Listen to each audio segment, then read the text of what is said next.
Welcome to our new series of Fireside Chats, where we talk to industry leaders about the traits of building juggernauts and the trends driving growth in technology. My guest today is Jon McNeill, the former COO of Lyft and president of Tesla.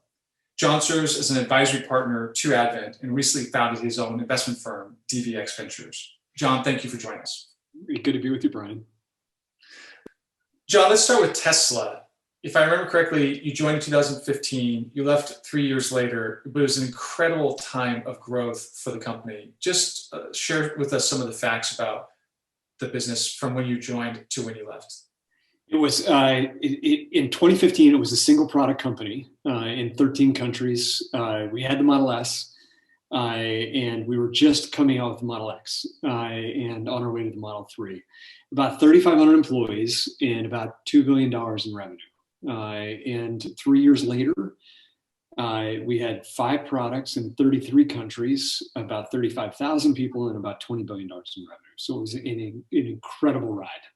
Close to 10x in 3 years. Well, it's one thing to grow revenue by 10x. It's quite another to grow employees by 10x, which you also did during that period of time. Talk about that challenge. Just talk about what that's like when we talk about scaling. The first thing we were concerned about was preserving the culture. In our case, we wanted diversity of thought, world-class thinkers, but a lot of humility.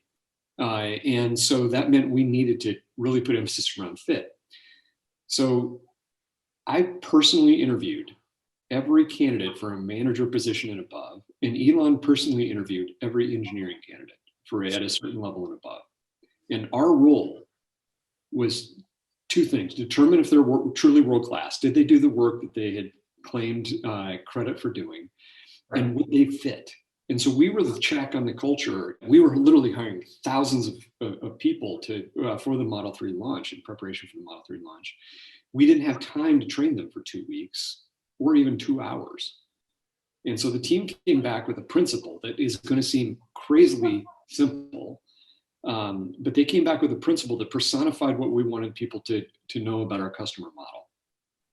And that was one line: make them talk about you at dinner tonight.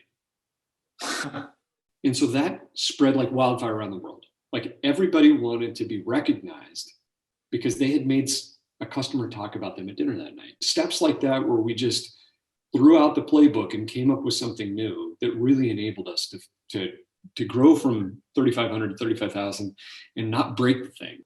Let's step back from any individual company and just reflect over your course of your career across so many different types of businesses and scaling at such incredible levels of scale.